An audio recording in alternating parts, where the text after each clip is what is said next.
بسم اللہ الرحمن الرحیم۔ السلام علیکم ناظرین، آج کی ویڈیو میں ہم آپ کو دنیا بھر میں دریافت شدہ کچھ عجیب و غریب لاشوں کے بارے میں بتائیں گے جو ہزاروں سال گزرنے کے باوجود بھی اپنی اصلی حالت میں موجود ہیں۔ ناظرین، دنیا بھر میں آئے روز کچھ ایسی دریافتیں ہوتی رہتی ہیں جو ماضی کے بارے میں ہمارا علم مزید مشکوک کر دیتی ہیں، اور ہم یہ سوچنے پر مجبور ہو جاتے ہیں کہ شاید ہم ابھی تک انسانی تاریخ اور اس کے ماضی کے بارے میں پوری طرح سے نہیں جانتے۔ نہ جانے اس زمین پر ہم انسانوں سے قبل کیسی اور کتنی تہذیبیں آباد رہی ہیں کہ جن کے آثار ختم ہونے کا نام نہیں لیتے، اور ہمیں آئے دن نئی سے نئی حیرت سے دوچار ہونا پڑتا ہے۔ آج کی اس ویڈیو میں ہم آپ کو دنیا کے مختلف حصوں سے ملنے والی کچھ ایسی محفوظ شدہ لاشوں کے بارے میں بتائیں گے جو مصری اہراموں میں موجود حنوط شدہ لاشوں سے مختلف لیکن پھر بھی بالکل محفوظ حالت میں ہیں۔ اس کے ساتھ ساتھ ہم آپ کو یہ بھی آگاہی دیں گے کہ مصری اہراموں سے ملنے والی حنوط شدہ لاشوں کے برعکس یہ محفوظ شدہ لاشیں کس طرح سے زیادہ اہمیت کی حامل ہیں اور ان کی کیا انفرادیت ہے۔ اس کے ساتھ ساتھ ہم ان لاشوں کی تاریخ، تہذیب اور ان کے رہن سہن پر بھی حتی الامکان روشنی ڈالنے کی کوشش کریں گے تاکہ ان گم شدہ انسانی تہذیبوں کے ماضی کو ہم زیادہ سے زیادہ جان سکیں۔ ناظرین، لاشوں کا گلنے سڑنے سے محفوظ رہ جانا کوئی ایسا انوکھا کام نہیں ہے۔ اگر حالات موافق ہوں، زمین سخت ہو اور زمین میں شوریت کی کثرت ہو تو لاشیں دہائیوں نہیں بلکہ ہزاروں سالوں تک محفوظ رہ سکتی ہیں۔ ناظرین، آپ کو یہ جان کر بھی حیرت ہوگی کہ اگر کوئی لاش دلدل میں پھینک دی جائے اور وہ دلدل کی تہہ میں اتر جائے تو وہ لاش ہزاروں سال گزرنے کے باوجود بھی اپنی اصلی حالت میں محفوظ رہ سکتی ہے۔ ایسا ہی ایک واقعہ ڈنمارک میں پیش آیا جب ایک دلدل کے خشک ہونے پر اس کی کھدائی کے دوران وہاں سے ایک لاش برآمد ہوئی۔ یہ لاش اس حد تک محفوظ شدہ تھی کہ اس کے اندرونی اعضاء بھی اپنے اصل سائز میں بالکل محفوظ تھے۔ پہل اندازہ لگایا گیا کہ یہ کسی ایسے شخص کی لاش ہے جسے کچھ عرصہ پہلے ہی کسی نے مار کر اس دلدل میں پھینک دیا ہوگا، لیکن جب اس لاش کو باہر نکال کر اس کا فورینزک معائنہ کیا گیا تو ماہرین یہ جان کر حیران رہ گئے کہ یہ لاش تقریباً 2000 سال سے بھی زیادہ پرانی ہے اور قبل مسیح کے زمانے سے تعلق رکھتی ہے۔ صرف یہ ہی نہیں بلکہ اس کے ساتھ ساتھ رسی کا ایک ٹکڑا، کپڑوں کے کچھ ٹکڑے اور کچھ اوزاروں کی باقیات بھی برآمد ہوئیں۔ اگر ہم اس بارے میں بات کریں کہ یہ لاش اتنے عرصے تک محفوظ حالت میں کیسے رہ گئی تو اس کی وجہ دلدل کا وہ ماحول ہے جس کی وجہ سے دلدل کے نچلے حصے میں آکسیجن نہیں ہوتی۔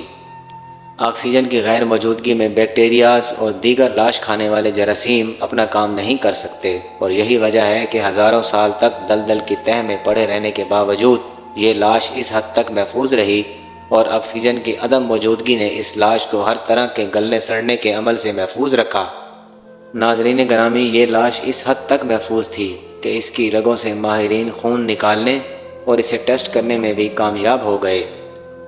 فورینزک معائنے کے دوران یہ بھی معلوم ہوا کہ اس شخص کو پھانسی دی گئی تھی، اور پھانسی دینے کے بعد اس کی لاش کو اسی رسی کے ٹکڑے کے ساتھ ہی اس دلدل میں پھینک دیا گیا تھا۔ اس لاش کو دی ٹال اینڈ مین کا نام دیا گیا ہے، اور یہ ڈنمارک کے عجائب گھر میں آج بھی موجود ہے۔ دلدل سے نکالنے کے کچھ ہی عرصے بعد اس لاش کا باقی جسم گلنے سڑنے لگا تھا، اور اسے محفوظ کرتے کرتے جسم کا کافی حصہ ضائع ہو گیا تھا۔ البتہ اس لاش کا سر اور جسم کا کچھ حصہ ابھی بھی میوزیم میں موجود ہے، جسے دیکھنے کے لیے لوگ دور دور سے چلے آتے ہیں۔ ناظرین، آپ کو شاید یہ بھی جان کر حیرت ہو کہ محفوظ شدہ لاشیں محض مصری اہرام یا دلدلوں کی تہوں میں موجود نہیں ہیں، بلکہ انسانی ہاتھوں کی کاریگری دنیا کے بہت سارے علاقوں میں دیکھنے کو مل جاتی ہے۔ چین کے 1000 سال پرانے مقبرے کی کھدائی کے دوران ایک 31 سالہ خاتون کی لاش برآمد ہوئی جسے لیڈی آف ڈائی کہا جاتا ہے۔ دوسری جنگ عظیم کے دوران مورچہ بنانے کے لیے اس جگہ کھدائی کی گئی تھی، جس دوران اس مقبرے کا سراغ ملا، اور اس مقبرے کے ایک بہت بڑے ہال نما کمرے میں یہ حنوط شدہ لاش رکھی گئی تھی۔ ناظرین، یہ دنیا میں ملنے والی اب تک تمام ممیوں سے سب سے زیادہ محفوظ شدہ حالت میں موجود ممی ہے، جس کے سر، پلکوں اور ناک تک کے بال بھی ابھی تک سلامت ہیں۔ صرف یہی نہیں بلکہ اس لاش کے اندرونی اعضاء بھی پورے کے پورے موجود ہیں، اور یہ چیز مصری ممیوں میں دیکھنے میں نہیں آئی تھی۔ اس ممی کے فورینزک معائنے کے دوران معلوم ہوا کہ یہ لاش 500 قبل مسیح سے بھی زیادہ پرانی ہے، اور اس لاش کی عمر کا اندازہ تقریباً 3000 سال تک لگایا گیا ہے۔ اس زمانے میں چین پہ ہان خاندان کی حکومت تھی، اور اندازہ لگایا جا رہا ہے کہ یہ ہان خاندان کی کسی شہزادی کی لاش ہوگی۔ یہ لاش اس وقت چین کے قومی میوزیم کی زینت ہے۔ ناظرین، ارجنٹینا کے برفانی پہاڑ ماؤنٹ لولائے لیکو کی چوٹی سے برف میں دبی ہوئی ایک 15 سالہ لڑکی کے ساتھ 2 کم سن بچوں کی لاشیں دریافت ہوئیں۔ یہ لاشیں نہ صرف دنیا کی سب سے بہترین محفوظ شدہ لاشیں ہیں، بلکہ یہ دنیا کی سب سے زیادہ مشہور لاشیں بھی ہیں۔ یہ 15 سالہ لڑکی بیٹھی ہوئی حالت میں تھی اور اسے لالو ڈینسیلا کا نام دیا گیا ہے۔ اس لاش کے فورینسک معائنے کے دوران معلوم ہوا کہ یہ لاش تقریباً 500 سال سے پرانی ہے اور یہ اس زمانے کے کسی قبیلے کی قربانی کی رسم کا شکار ہوئی تھی۔ لالو ڈینسیلا نام کی یہ لڑکی اصلی حالت میں محفوظ ہے اور اسے دیکھ کر یوں گمان ہوتا ہے جیسے یہ ابھی آنکھیں کھول کر ہنسنا شروع کر دے گی۔ اس لاش کے تمام اعضاء اس حد تک محفوظ ہیں کہ اس کی رگوں میں خون بھی پوری طرح سے موجود تھا۔ ماہرین کا اندازہ ہے کہ اسے پہاڑ کی چوٹی پر چھوڑنے سے پہلے بھاری مقدار میں شراب پلائی گئی تھی اور کوکو کی پتیاں بھی کھلائی گئی تھیں۔ اس کے بعد اسے پہاڑ کی چوٹی پر بھوک کے ہاتھوں مرنے کے لیے چھوڑ دیا گیا تھا۔ اس لڑکی کے معدے میں موجود شراب اور کوکو کی بھاری مقدار ہی اس اندازے کی وجہ بنی ہے۔ تاریخی ریکارڈ سے معلوم ہوتا ہے کہ ارجنٹینا کے اس علاقے میں 500 سال سے پہلے ایک ایسے قبیلے کا قیام تھا جو دیوتاؤں کی خوشنودی حاصل کرنے کے لیے چھوٹے بچوں کی قربانی دیتے تھے۔ ناظرین، اس دنیا کی سب سے زیادہ معصوم ترین اور خوبصورت ترین محفوظ شدہ لاش اٹلی میں موجود ایک سنہرے بالوں والی بچی کی ہے۔ یہ لاش کچھ زیادہ پرانی تو نہیں ہے اور اس کی تاریخ کا اندازہ تقریباً 150 سے 200 سال پرانا لگایا جاتا ہے۔ اس بچی کا نام تاریخ میں بھی محفوظ ہے اور یہ ایک فوجی افیسر کی نہایت لاڈلی بیٹی تھی۔ جب اس فوجی افیسر کو اپنی لاڈلی اور اکلوتی بیٹی کی موت کی خبر ملی تو وہ غم کے ہاتھوں نیم دیوانہ ہو گیا۔ اس نے حکومت کی اجازت سے اپنی بیٹی کی اس لاش کو ایک ایسے شخص کے حوالے کیا جس نے اس کی بیٹی کی لاش کو حنوط کر کے محفوظ کر دیا۔ دراصل اکلوتی بیٹی کی وفات کی وجہ سے اس شخص کی ہمت نہیں ہو رہی تھی کہ وہ اپنی بیٹی کو دفن کر دے، اس لیے اس نے اپنی بیٹی کی اس حنوط شدہ لاش کو ایک شیشے کے تابوت میں رکھ کر اپنے گھر میں محفوظ رکھا تاکہ وہ ہر وقت اس کی آنکھوں کے سامنے رہے۔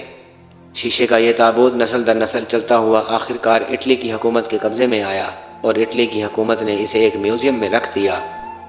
اس بچی کا نام روزالیا لومبارڈو ہے اور یہ اتنی خوبصورت بچی ہے کہ اگر آپ اس کی تصویر دیکھیں تو یوں معلوم ہوتا ہے جیسے یہ بچی ابھی کہا لگاتے ہوئے اٹھ بیٹھے گی۔ موت کے وقت اس بچی کی عمر تقریباً 5 یا 6 سال تھی اور ابھی تک اس کی موت کی وجہ کا تعین نہیں کیا جا سکا کہ یہ کس وجہ سے موت کا شکار ہوئی تھی۔ اس بچی کی لاش دنیا کی سب سے زیادہ محفوظ ترین لاش ہے اور ماہرین اس کے بارے میں سب کچھ جانتے ہیں۔ اس معصوم بچی کی لاش کو سلیپنگ بیوٹی بھی کہا جاتا ہے اور اس لاش کے بارے میں بہت سی ڈراؤنی باتیں بھی مشہور ہیں۔ بعض لوگوں کا کہنا ہے کہ اس بچی کی آنکھیں کبھی پوری کھل جاتی ہیں اور کبھی بند ہو جاتی ہیں۔ جب ماہرین نے یہ بات سنی تو وہ بھی ڈر گئے، لیکن تحقیق کے بعد یہ بات سامنے آئی کہ شیشے کے تابوت میں پڑے ہونے کی وجہ سے جب اس کی تصویر لی جاتی ہے تو روشنی کے فلیش اور ریفلیکشن کی وجہ سے ایسا معلوم ہوتا ہے کہ اس کی آنکھیں کبھی بند ہیں اور کبھی کھلی ہیں۔ تو ناظرین، یہ تھی ہماری آج کی ویڈیو۔ امید کرتے ہیں کہ ہماری ویڈیو آپ کو پسند آئی ہوگی۔ اس امید کے ساتھ اجازت دیجیے کہ آپ ہماری ویڈیو دوستوں تک شیئر ضرور کریں گے اور اپنی رائے سے کمنٹ باکس میں ہمیں آگاہ بھی ضرور کریں گے۔ انشاءاللہ بہت جلد آپ کی خدمت میں ایک نئی ویڈیو کے ساتھ حاضر ہوں گے۔ تب تک کے لیے اجازت دیجیے۔ اللہ حافظ۔